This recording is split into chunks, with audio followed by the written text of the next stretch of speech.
Sometimes, nah, all the time. Almost on a daily, I sit there and I think, what's wrong with me? Why can't I be like everyone else? Why did I have to go through this? Why did I have to put up with this? The biggest one's my mom. It's the biggest resentment I have. I just don't understand how the person that brought you into this world can just throw you away.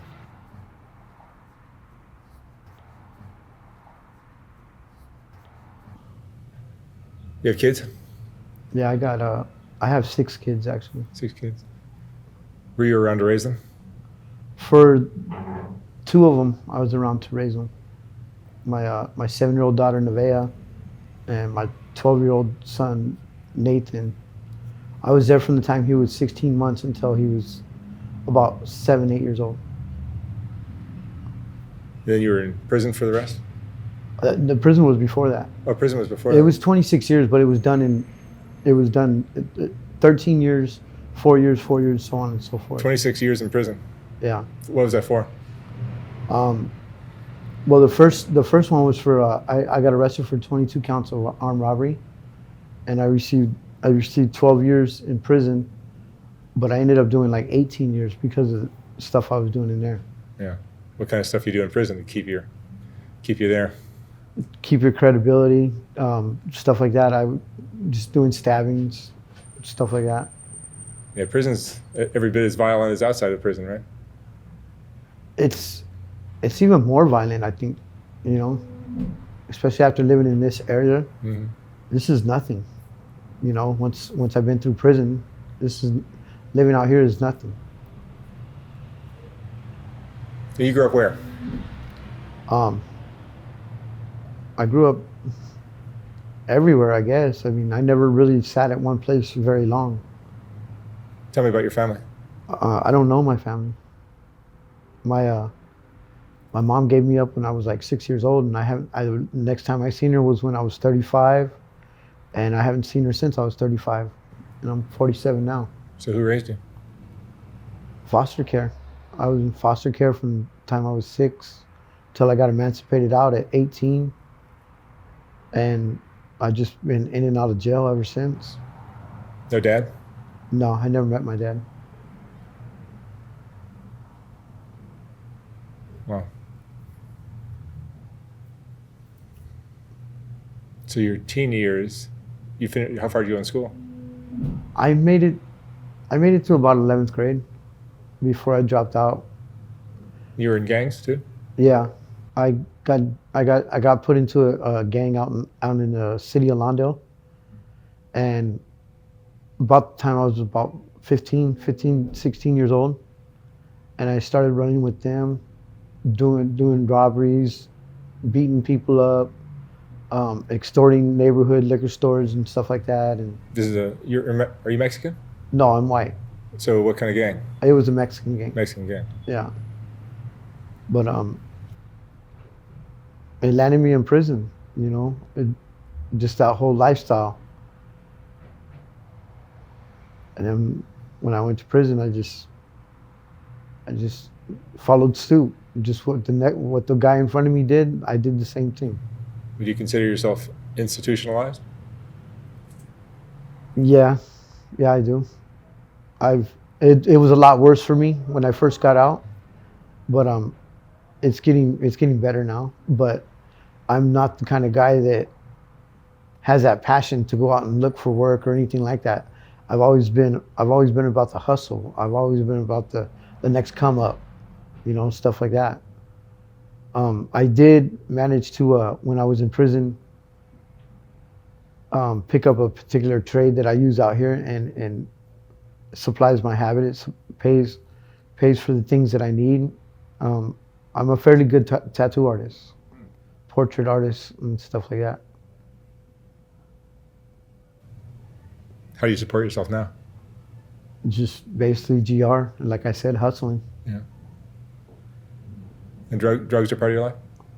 Yeah, I was on heroin for a long time, but I haven't been on heroin in probably about 8 years now. And I now find myself drinking a lot and crystal meth. I started with the crystal meth because I was a real bad alcoholic. I would drink blackout drunk. And I was introduced to crystal meth because I was told that I could drink more. So that's why I started doing it, and then I ended up getting hooked on it. Being honest, I don't even like it, but I can't stop. I just keep doing it, keep doing it. I tell myself every day I wake up, I don't want to do it no more. But I just keep doing it. Sometimes during the day I find myself out there looking for it. Do you feel like the heroin or the meth or even the drinking are just trying to distract you from the pain you're feeling from like your childhood or something like that? Yeah. Yeah. That's why the alcohol started. That's why the heroin started. And if you were to boil it down, what do you think the emotion is that you're trying to numb from? The abandonment from my mother, not knowing my father. Yeah. Do you feel like you just weren't loved? Yeah. I mean, I can't say that I wasn't loved because I do know my grandma. My grandma, she's passed away now, but she always showed me love. She took care of me the whole time I was in prison. The first time I got out of prison, I went and lived with her. And I knew what love was every time I was around her. But to say that I had it from my parents, I don't even know my parents. You know, I've seen my mom a few times, but it's just not the same. Yeah. And having a parent reject you like that, that's got to impact your life forever. But yeah, it impacted me so much that I found myself looking for it everywhere else, you know, whether it be relationships or whatever. How have your relationships been with women since then? They haven't been good. I deal with a lot of demeaning factors, I guess. Like I treat women a certain way, and I know it's not right, and I try not to treat them that way. But then I always find myself like sabotaging everything because my head tells me that they're just going to leave anyway, so I might as well just push them away. And that's what I find myself doing. I've done it with everything in my life so far.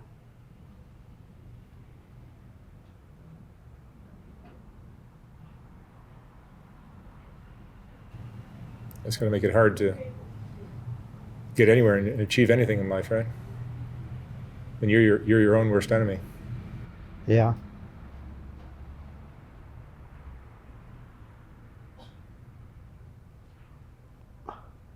It's like moments like this right now.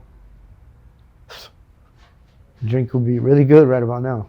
Have you ever talked with a therapist about it or anything like that?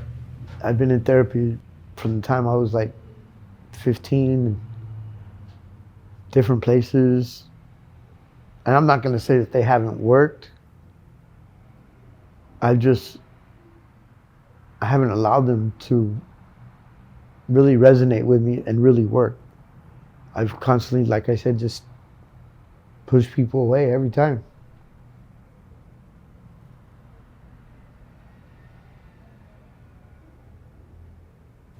It's that lack of love that just is so hard to replace, isn't it? It's the abandonment, it's the rejection, it's the lack of love, like you said.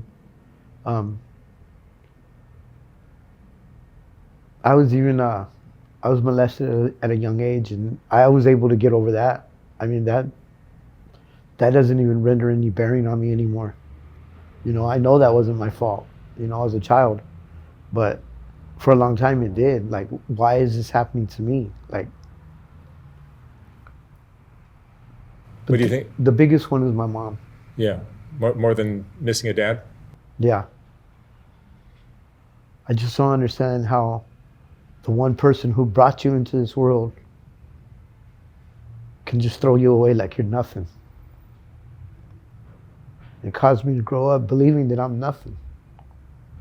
Anytime I do get something, I don't feel like I deserve it.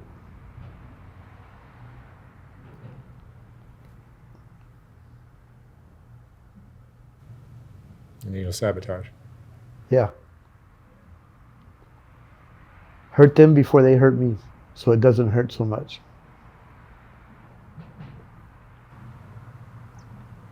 And the cycle just continues and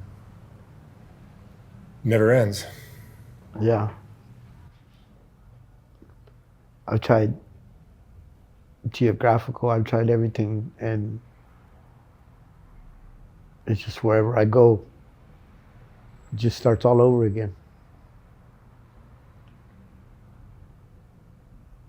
So I numb myself so I don't have to feel. Seems to be the one thing that works. Even though I know it's destroying me. In your time in prison, was that, did it give you time to process and think about everything you've been through, or are there drugs in there as well?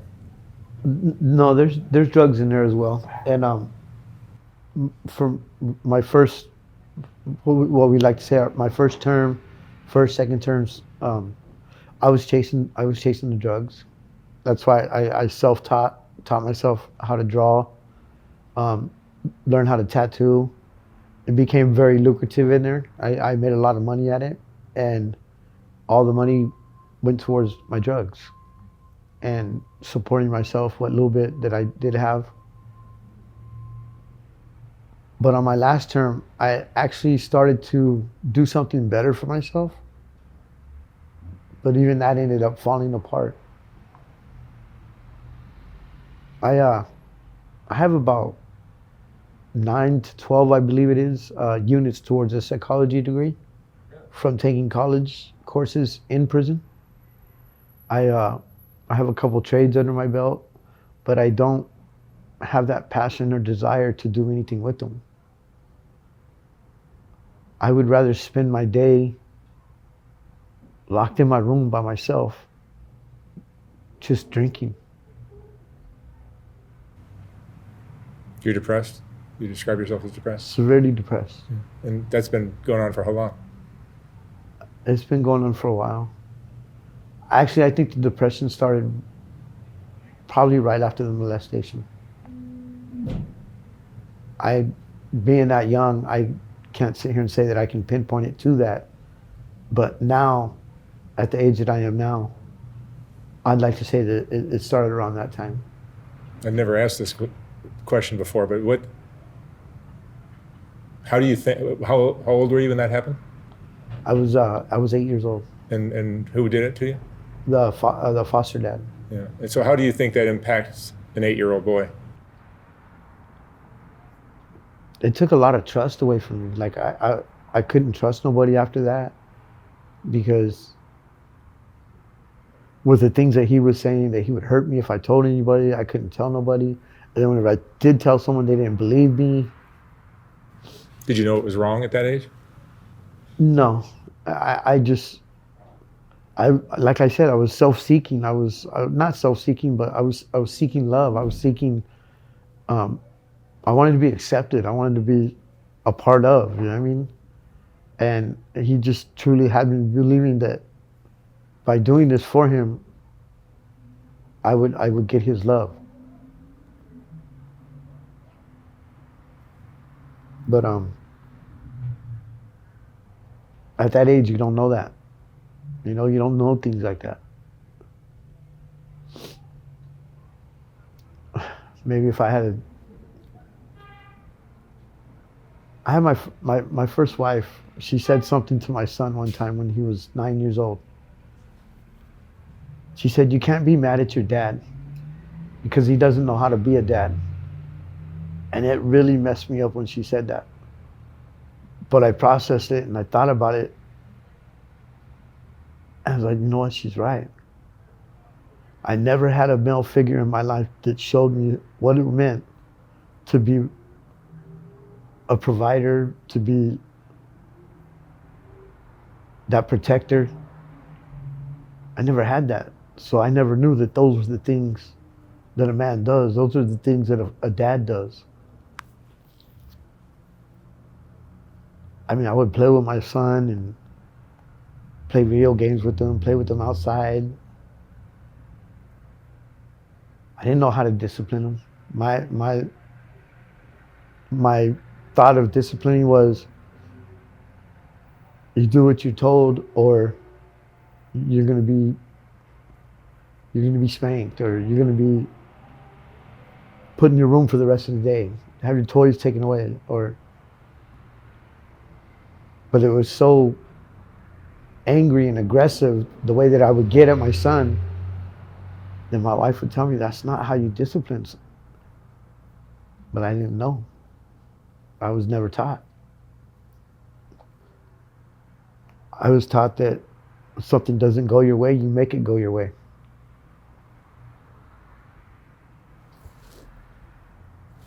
At 47 years old, I probably spent about 30 of my years behind the walls in one way or another.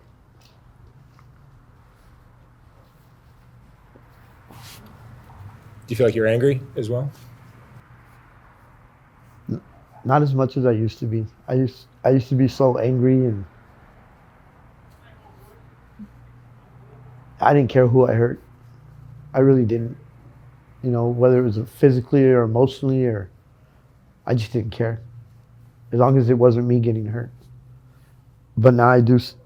In my later days here, as I get older, I come to notice that carrying all that anger and frustration and resentment and all that, you're just hurting yourself. You're just hurting yourself. You really are.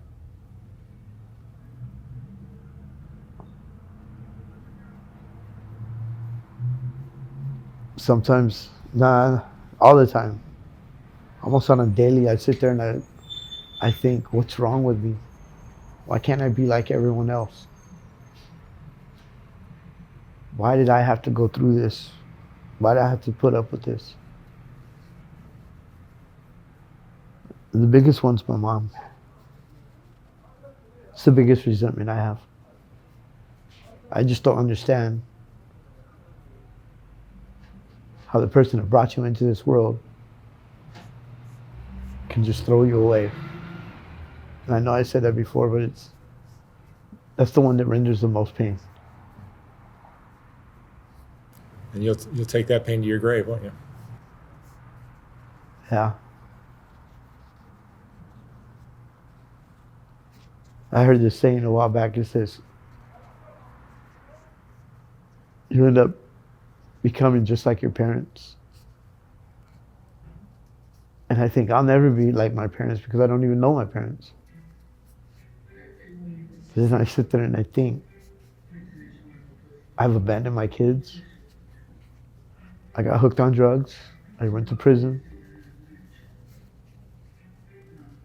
I'm just like my mom.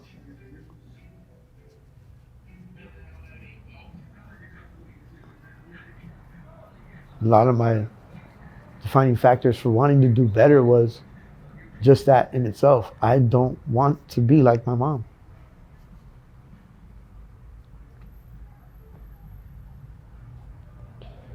I have a lot of pain in me. I don't know how to get rid of it. All I know how to do is just cover it up. Not even deal with it.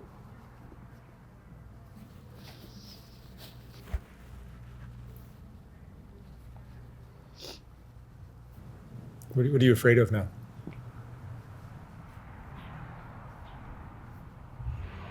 I think the biggest thing that I'm afraid of is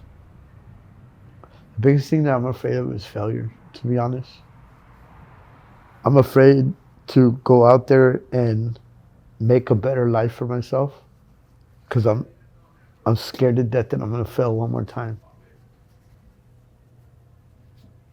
And I can't see myself going through it again. That's why I've become like that chameleon. Like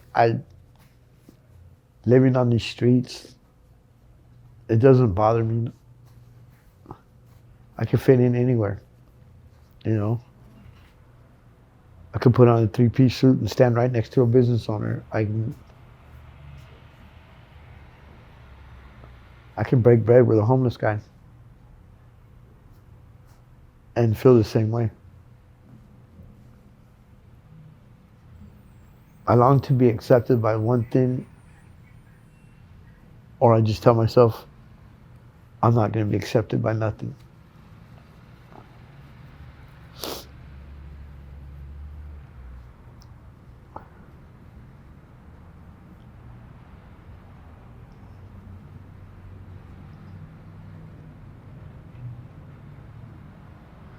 I want to change. I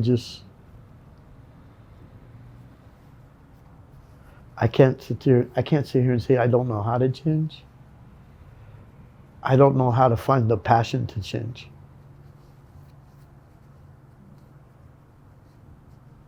I wake up fully determined to do one thing, and I find myself doing something else. All because somebody else who I want to be friends with said, let's go do this. When I know that's not what I want to do, but I'll go do it just to make them happy.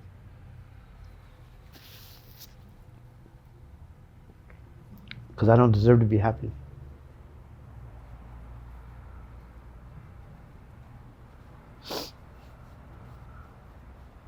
But if you ask my grandma, she'll tell you different.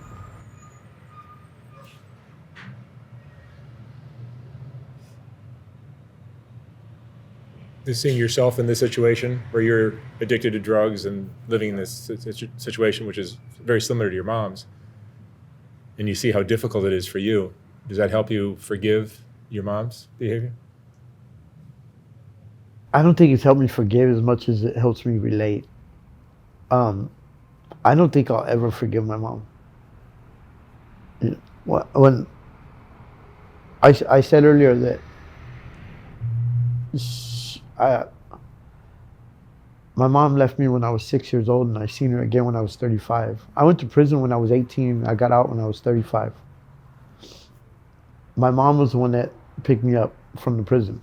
She was living with my grandma, and my grandma told her to go pick me up, and she did. And I clearly remember her pulling over on the side of the road on the way home and just break down crying. And I just looked at her like, it was the weirdest thing. Like, where is this coming from? Like, and she started telling me how she's sorry for the life that I lived, and I didn't understand what it meant. But she was a heroin addict, and I was in the way, and I was stopping her from doing what she wanted to do. And she never wanted kids. And I just looked at her, and all I could say was, I don't want to hear this shit. Take me home. Like, she was having a moment wanting to ask for forgiveness, and I shot her down. I don't even want to hear it. It is what it is. And a part of me was, it's in the past, there's nothing you can do about it. But the biggest part was, I don't want to hear shit you got to say. You're angry. My anger. Because you can understand that maybe she came from Where childhood where maybe she was... And she did. She was molested by her father. Yeah. By my grandfather. There you go. And so she has a lot of anger too. But I haven't been around her to like see her anger. I haven't been around her to like, I remember the whoopings when I was a kid, going out back and having to pull my own switch and getting my ass whooped pretty bad. Being locked in the room, sent to school with no shoes. Like, I remember those days. But to say that she did them because she was angry, I can't say that. I don't know why she did it. I don't know if that's all she knew, or like she said that day on the road, that I got in the way. She never wanted kids. So maybe her way of raising me was, I'm just going to neglect them. I'm just going to treat them like shit because I really don't want them. And I say them because I have a younger brother. And he got the better end of the deal. We both went through foster care, and he got He got adopted, and now he's living a good life. I still talk to him every now and then. You got adopted by a better family? He got the better end of the deal. Actually, that's what caused me to say something to it was the school nurse when I was in elementary school that I told about the molestation. And the reason why is because my little brother had told me that dad was touching him. And that's why I finally said something. Because I didn't want that to happen to my little brother.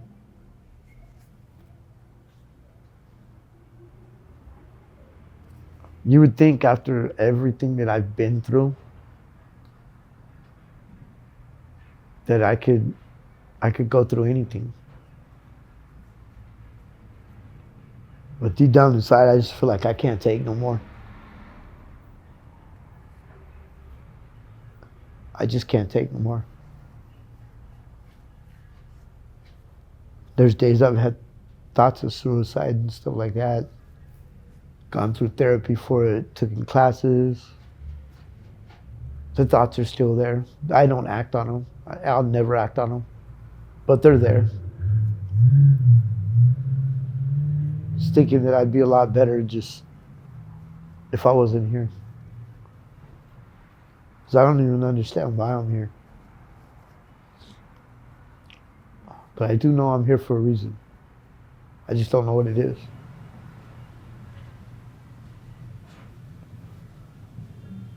Do you still have hope? Yeah, I still have hope.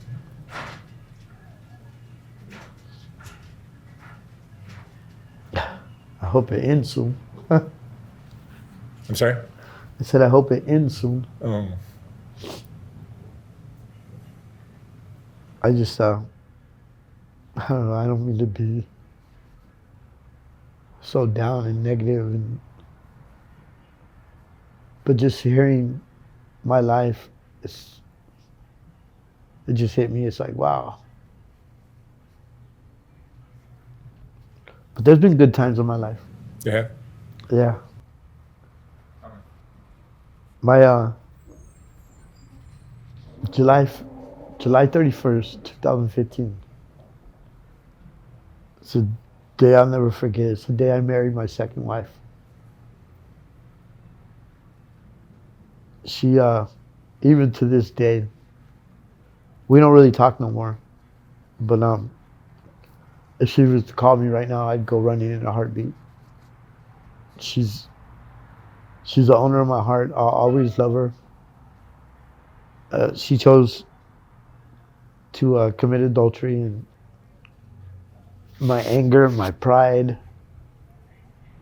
just like, I'm not going to be treated that way. And I could have worked it out with her. I loved her that much that I could have overlooked it, but I didn't. I went out and committed a crime and went to prison. And when I got out of prison, she was with somebody else. And that's how the story goes. But we do have a beautiful 7-year-old daughter together, and she loves the hell out of me. I love her too.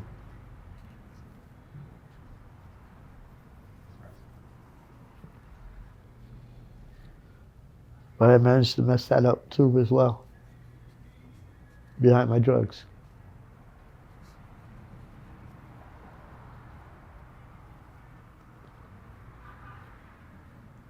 She's really got a grip on me.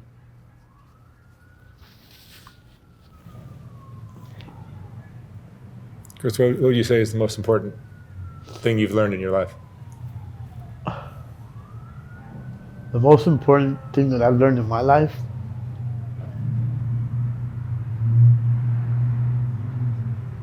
honestly, loyalty. That's the most important thing. Finances doesn't mean nothing to me. A roof over my head, those are all things that a person feels that it's a necessity. But you can still live without it. I've proven that with just my life. A lot of my friends, they've proven it with their lives.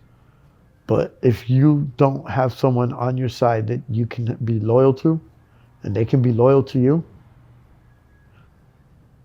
you're going to be alone. So I have to say that loyalty is probably the biggest thing I've learned in my life, is to be loyal. That if you say something, you honor it, you do it, no matter what the cost. Or you just don't say it. And that's the way I live. I don't care if I've met you 5 minutes or I've known you 5 years. If I say something to you, it's done. It'll get done. Might forget, might take me a little bit, but it'll get done.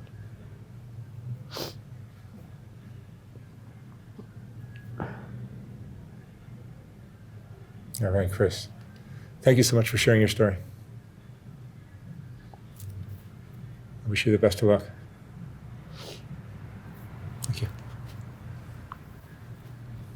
Thank you, Mark.